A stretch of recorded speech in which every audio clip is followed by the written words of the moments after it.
Does the law offer an easy escape, or does it lurk in the shadows, ready to pounce? For the G brothers, it was the latter. They tried to escape the law's reach for a long time, but finally came within its grasp. Narcotics, violence, and ghetto. These three words describe the Grizedale Estate in the late 1990s and early 2000s. A secluded Everton area was supposed to be suburban heaven, but turned into Hell's Kitchen for its locals.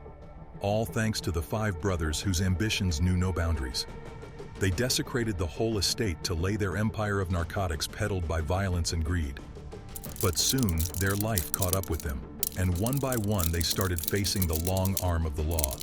But the story hasn't ended yet. It continues with every brother taking a different path after their encounter with the law. This is the story of the G brothers, who ruled the whole estate through meting out violence and intimidation. Their activities became so notorious that a special police unit was formed to tackle their threat. Without further ado, let's dive into this tale of cunning, bad choices, and then the path to redemption for some. Suburb to ghetto. Was peace the first casualty of the G brothers' reign on Grizedale Estate?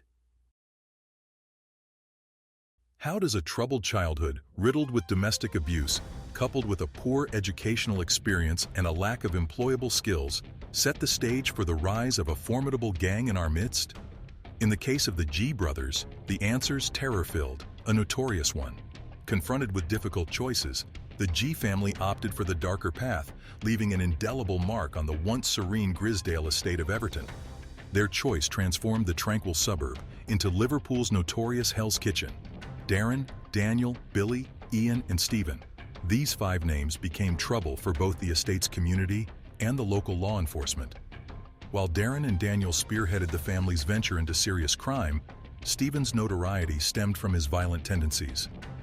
The brothers turned the estate into an open-air marketplace for narcotics, capitalizing on the illicit trade to amass wealth and exert control. Grizedale became infamous as Crack Central, attracting users and suppliers from afar for clandestine transactions. Soon, the estate evolved into a lawless enclave, exempt from the reach of authorities, as locals cowered in fear, unwilling to speak out. Darren and Daniel emerged as the kingpins of the narcotics trade, resorting to extreme violence and intimidation to maintain their grip over North Liverpool's alleyways and backstreets. With their criminal enterprise expanding, the G brothers began recruiting others to execute their operations, primarily individuals they had grown up with, earning their trust. However, their recruitment efforts extended far beyond their immediate circle, as they sought loyalty and security reminiscent of established criminal syndicates. Notably, the security firms operating within Grizedale Estate were predominantly managed by criminals, reflecting the pervasive influence of the G brothers. Yet, the most disturbing revelation lies in their exploitation of children. The group incentivized youngsters to participate in criminal activities by offering substantial financial rewards, effectively luring them away from their education. Those deemed unfit for direct involvement were tasked with surveillance duties, monitoring the movements of local law enforcement and rival gangs while the illegal deals took place. The extent of their network was staggering, with parents brazenly conducting narcotic deals in the presence of their own children. This astonishing phenomenon exhibits the normalization of narcotics within the community. The pervasive influence of narcotics had reached such depths that parental concern was overshadowed by the allure of financial gain, painting a harrowing picture of the estate's descent into lawlessness. Special yet controversial. How did the police unit perform? How did the law respond to this chaos? The need for action was undeniable, and action was taken. The scale of their operations prompted the creation of a specialized unit tasked with wresting control of the estate back from the grip of criminals. A former officer from this unit revealed that the Gs had effectively established a ghetto within the Grizedale Estate, reaping profits of approximately £20,000 per week from their illicit activities. Their enterprise operated tirelessly, utilizing disposable phones to manage orders and dispatching riders on mountain bikes for delivery. Consider the plight of the locals longing for a crime-free existence, forced to endure life as outsiders in their own neighborhood. Innocent residents found themselves held captive in their own homes, with a lingering fear of violence looming over the estate. as evidenced by an alarming 80% according to a police survey. Despite the daunting circumstances, the residents displayed remarkable courage and resilience. They refused to be cowed by the challenges and instead bravely reported gang activities to law enforcement. Many successful raids carried out under Operation Spool, aimed at curbing illicit activities in the estate, were made possible by community intelligence. It's a great story of the power of resilience and responsible citizenship in the face of adversity, isn't it? Imagine being at the helm of a criminal empire, shrouded in an aura of mystery and power. That's exactly where the G Group found themselves, with a remarkable edge that allowed their enterprise to thrive unchecked. You see, authorities at the time presumed that the Gs were a mere facade for a more organized and formidable criminal syndicate. And the Gs? Well, they reveled in this notoriety, basking in the notoriety while their empire flourished. But as with any underworld operation, rivalries inevitably emerged. These clashes escalated into a decade-long saga of violence and turmoil, casting a dark cloud over the once peaceful estate. Before we delve into these harrowing events, let's take a moment to explore the enigmatic special unit tasked with restoring order to the chaos. This unit, dubbed the Rogue Police Unit for its controversial methods, spared no expense in their pursuit of justice. Their relentless tactics, although effective, drew criticism from locals who felt the heavy hand of authority. Yet, in the eyes of the unit's officers, they were fighting fire with fire, believing themselves to be doing the Lord's work. As tensions escalated between law enforcement and criminals, the streets became battlegrounds for control. High-profile raids became a regular occurrence. One raid resulted in a suspect's broken arm, prompting senior officers to reassess their approach. Despite the controversy, the unit's old-school policing tactics yielded results. Over 9 months, they executed a staggering 450 arrests, including 50 for supplying Class A narcotics. Millions in cash and narcotics were seized, along with counterfeit goods and weapons destined for the brewing gang war. These relentless operations dealt a crippling blow to the G's profits, plummeting from £20,000 to a mere £3,000 per week. However, the unit's indiscriminate targeting of individuals unrelated to the criminal activities of the estate raised ethical questions. So, here's the question for you. Is achieving a noble end justified by any means necessary? Or should we remain vigilant in ensuring that the means align with our moral compass? Now that we have briefly delved into the activities of the independent unit, let's first take a look at the events that led to a violent gang feud, causing multiple deaths, explosions, and shooting incidents. Unraveling the beginning. How did the feud shake the estate and the G family? What ignited the flames of conflict? The landscape of Grizedale Estate was engulfed in turmoil as a gang war erupted, fueled by long-standing animosity between the G brothers and a rival crime group from Kirkdale. This bitter rivalry escalated into a series of violent clashes, escalating tensions to a boiling point. In 2003, the simmering feud reached a critical juncture with a string of violent incidents, including bomb attacks that, fortunately, resulted in no loss of life. However, the peace was short-lived. The Royal Oak Pub became the site of tragedy in January 2004, with a double shooting claiming the life of 19-year-old Danny McDonald and leaving another man fighting for his life. The situation took a devastating turn on April 6, 2004, when Darren G and his companions, returning from a funeral, fell victim to a hail of bullets. Tragically, Craig Barker lost his life in the attack, caught in the crossfire of an assassination attempt. The attack was orchestrated by SAS-trained hitman Darren Waterhouse at the behest of local narcotic boss William Moore, who was the rival of the Gs. As chaos unfolded, it became clear that Waterhouse's intended target was Darren G, who had fortuitously switched places with his friend Barker. The incident left an innocent man dead, and Darren grappling with the trauma of witnessing his best friend's death as a result of mistaken identity. As for Waterhouse, his military accolades were tarnished by a criminal past. Having escaped prison prior to the assassination attempt, he had previously been convicted for smuggling cocaine from Brazil, serving a sentence of 6 years and 9 months. It was during this incarceration that he crossed paths with William Moore, who was serving time for narcotics dealing. Confident in his ability to evade detection, Waterhouse brazenly used his personal mobile phone to coordinate the attack with Moore. Despite fervent protests of innocence, both he and Moore were ultimately sentenced to life in prison, with a 30-year minimum term for their involvement in the assassination attempt. While justice prevailed, the aftermath of the incident left Darren G. consumed by grief, fury, and an unwavering desire for revenge. In a state of emotional turmoil, Darren tragically misidentified David Reagan as the perpetrator of the car attack, leading to Reagan's untimely demise just a month later on May 18, 2004. Realizing his grave error too late, Darren was arrested and admitted his involvement in the crime. Facing the prospect of spending the rest of his life behind bars, he braced himself for a lengthy sentence. However, the judge's decision to apply sentencing guidelines from the old law era granted Darren an unexpected second chance at life. In 2006, having only one charge of violence on his criminal record, the judge gave him a sentence of 18 years rather than a life sentence. From kingpin to inmate, what's in store for Darren G?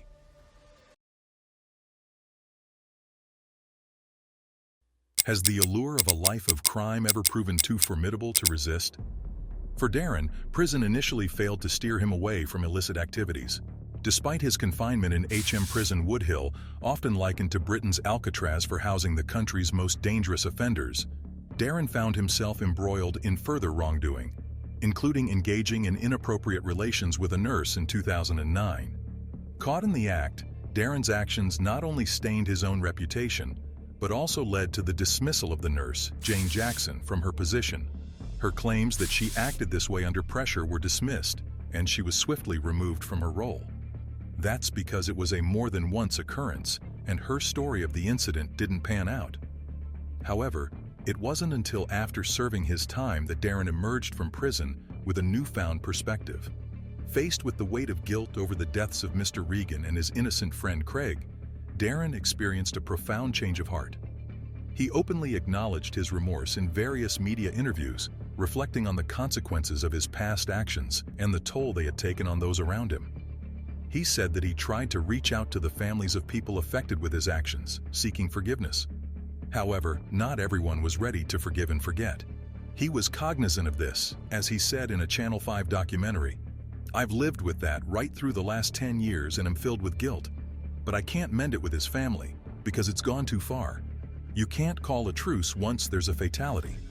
The Regan family responded to the documentary by issuing a statement to Liverpool Echo. It stated, "There was a long and complicated court process which led up to the conviction of Darren G. We were subject to threats and intimidation throughout the trial. The Regan family has struggled to forgive Darren G for the role he played in organizing David's cold-blooded elimination. But we do not want or seek revenge. Our message is that the Regan family wishes to be left alone, and left alone by Darren G. He will know what we mean by that. He is active on social media and often posts content which we object to. He appears to hold a grudge of sorts against our family, and we objected to seeing him boasting about chopping heads off on television. Surely this was not necessary." While some individuals succumb to the shadows of the underworld without a second thought, others grapple with the weight of guilt for their deeds. Will Darren's burden of guilt propel him towards redemption, or will it plunge him deeper into darkness? Hoodlum to activist, can redemption rewrite his story?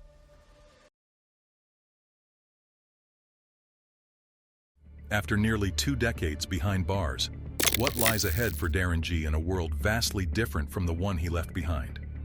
Adapting to the new world without any support was an uphill task for him. Overwhelmed by anger and depression, he found himself contemplating taking his own life. However, a powerful message from the Choose a Life, Not a Knife campaign resonated deeply with him, inspiring a profound shift in perspective. Determined to turn his life around and make a positive impact, Darren dedicated himself to advocating against knife crime, a commitment that continues to this day. As part of his anti-knife activism, Darren shared a poignant video message 2 years ago as part of a campaign which remains a testament to his journey of redemption. Well, Choose a Life, Not a Knife UK, it's a message that's raising awareness. It stems from an attempt of suicide by myself. That's when it came into my life 5 years ago. I've grabbed hold of it. It's made such importance in my life. Since then, it's followed on. It's gone into different subjects within communities, likes of grooming, likes of bullying, drug dealing. All these pitfalls that the youth find themselves facing on a regular basis. This is a compelling reminder of the transformative power of second chances. It illustrates how, when confronted with the opportunity for redemption, some individuals earnestly endeavor to reshape their lives. Despite the daunting challenges posed by incarceration, only a select few seize this pivotal moment as a catalyst for positive change. Driven by a vow to prevent others from repeating his mistakes, Darren's path to redemption was not without its challenges. Returning to Everton after his release, he faced hostility and life-threatening threats from young gangsters who sought to establish their notoriety by targeting him. Despite surviving an attempt on his life, Darren chose not to seek revenge, a testament to his transformed character. Moreover, his relationships with his brothers and family underwent significant changes. While speaking to Liverpool Echo in 2019, Darren revealed that only one of his brothers, Ian, had been released from prison and was still recovering from injuries sustained in 2004. However, strained relations with his past acquaintances, including Ian, have left Darren isolated from his former life. He said in a video himself, "I haven't got no brothers, mates. Sacrificed them like they sacrificed me. What my brothers done was should have stood on with me when I got out of prison. They should have stood next to me. They should have remained loyal to me. But because they were still caught up in that criminal network, they decided to stand aside while I was being targeted by them. To me, out my life, don't ever contact me. Don't ever come near me again." And that's the way I am right now, lad. I don't speak to absolutely no one in the G family. I've got my own little family. And that's some of the things you've got to do. I've just done an 18-year prison sentence to get out of custody, and I've got my brother trying to get me on board with some of the, two of the main groups in the city of Liverpool. They're offering you to jump on board and do this, and I'm going, Hardy, do you understand where I've just been, you rat? And you're trying to encourage me to get back in the game. But this journey wasn't without troubles either. You can fight with the demons outside. It's the ones inside that keep you troubled. But before we delve into this story, let me tell you first about the campaign that Darren G joined. The Ben Kinsella Trust tackles knife crime through education and campaigning. It educates young people on the dangers of knife crimes and helps them make positive choices in life to stay safe.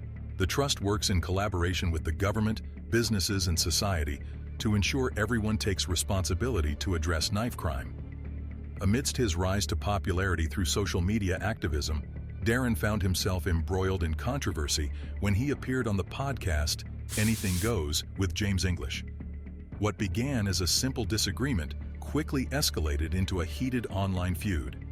Darren unleashed a barrage of expletives aimed at the podcast host, accusing him of exploiting his former criminal status to gain subscribers. In particular, Darren expressed discomfort with the presence of Marvin Herbert, known as the One-Eyed Gangster, on the podcast. Herbert's association with Daniel Kinahan's MGM Gym in Spain raised red flags for Darren, who harbored strong disdain for the Kinahan crime syndicate.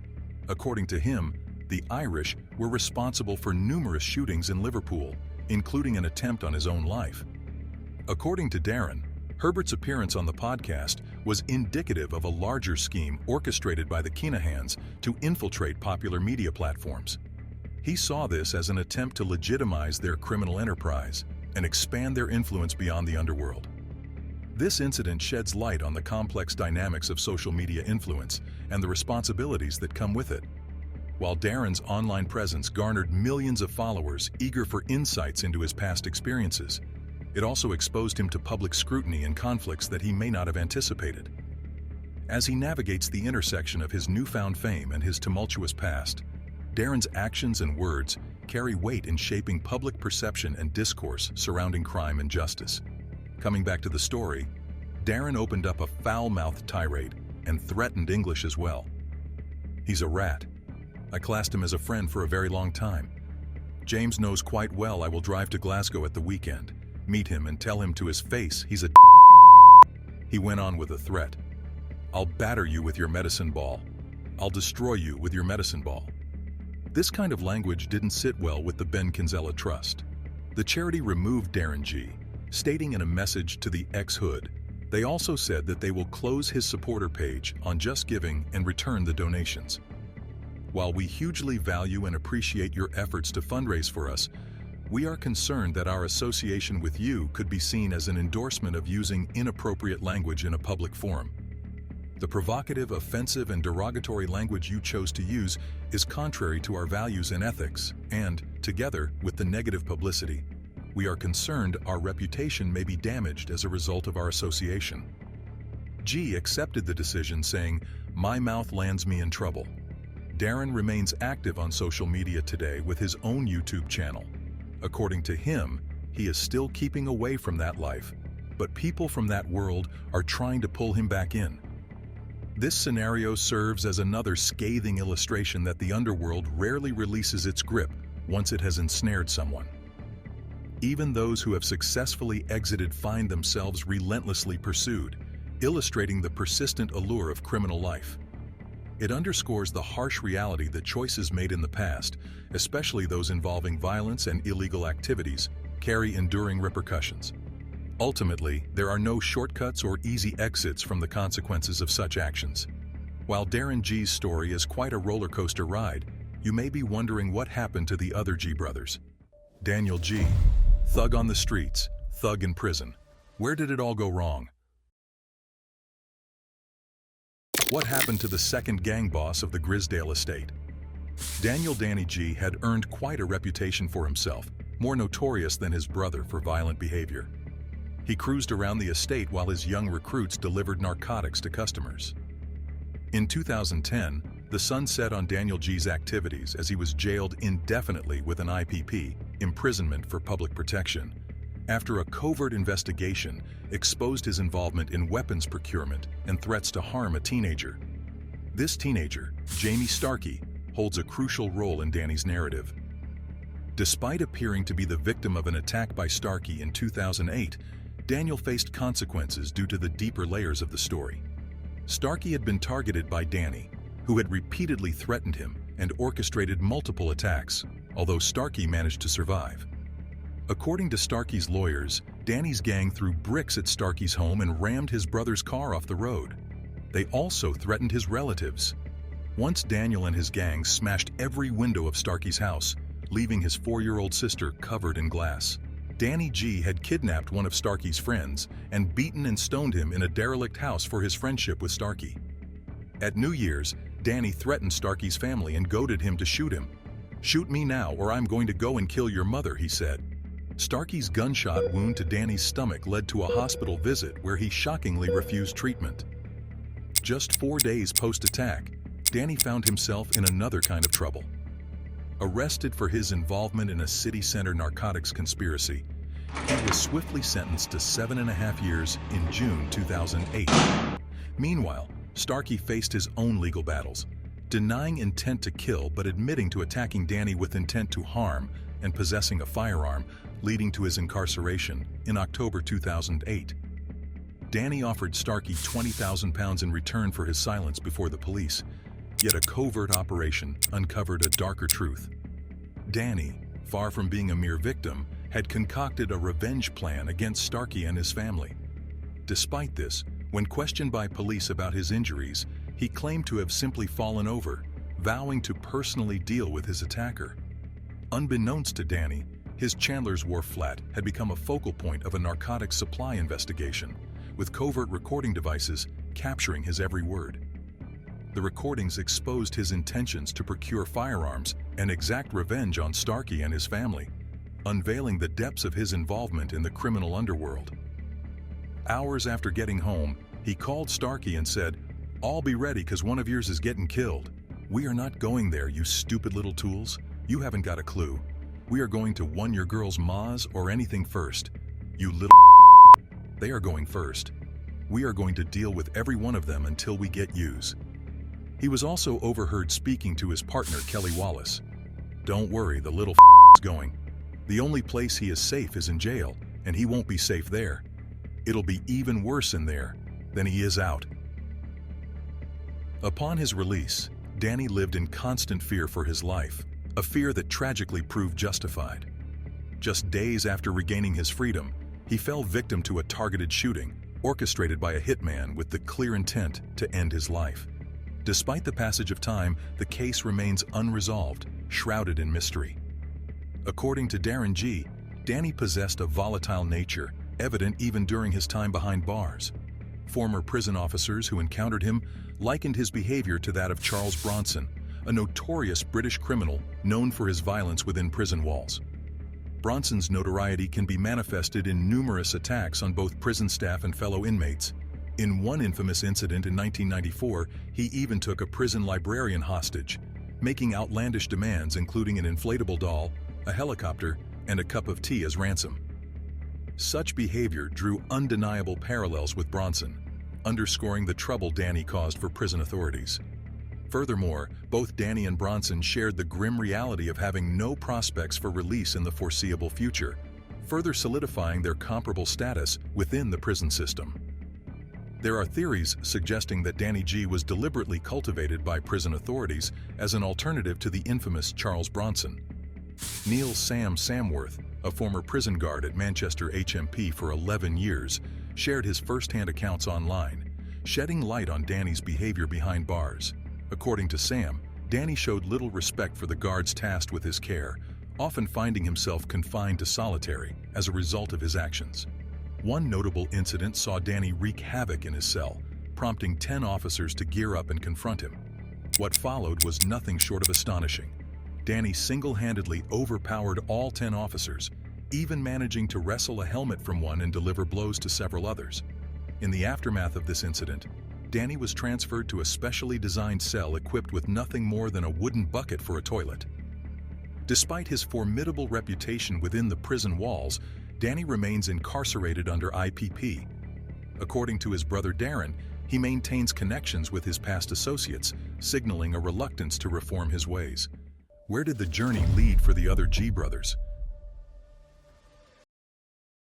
Ever wondered what happened to the rest of the G brothers after Darren's tumultuous journey? Let's dive into their intriguing tales and find out. First comes Ian G, the only brother who remained out and has been going about his life. However, according to Darren, Ian eventually followed the footsteps of his elder brothers and has shown no inclination to change course. Next is William G, also known as Billy G, whose story is a tragic one. In February 2016, he took his own life by hanging himself after consuming alcohol and cocaine. Billy had a medical history marked by epilepsy, drug overdoses, alcohol abuse, and self-harm. Despite being a father of 5 and a civil engineer, his struggles with addiction and mental health issues ultimately led to this heartbreaking end. According to brother Ian, Billy was generally law-abiding and had good relations with others, a departure from the rest of the family. Then there's Stephen G, whose actions took a darker turn. In 2017, he was arrested for a brutal robbery targeting a 77-year-old man while under the influence of cocaine and his late brother's medication. Stephen, known as a prolific criminal with a history of violence, assaults, public disorder, theft, criminal damage, and robbery, received a sentence of 6 years and 8 months, with an additional 4 years on license. He remains incarcerated, serving out his prison term. So, upon his release from prison, Darren faced a stark reality. One brother lost to death, 2 others behind bars. Stripped of financial stability and familial support, he found himself adrift in a world that had changed in his absence. Overwhelmed by despair, thoughts of ending his life plagued him. Yet despite the daunting challenges, Darren summoned the courage to chart a different course, one aimed at guiding others away from the perilous path he once walked. However, the shadows of his past loom ominously over him. Darren recounts multiple attacks he has endured since leaving the underworld behind, a sobering reminder that his past continues to haunt his present. "When I came out of prison, I was screaming about organized crime groups and the damage they were doing," said G. "A certain group tried to kill me on March 17, 2018, after 3 months of me being in Liverpool." Can Darren withstand the temptations and threats that come his way? And will his brothers, if and when released, rally to his cause? Only time will tell.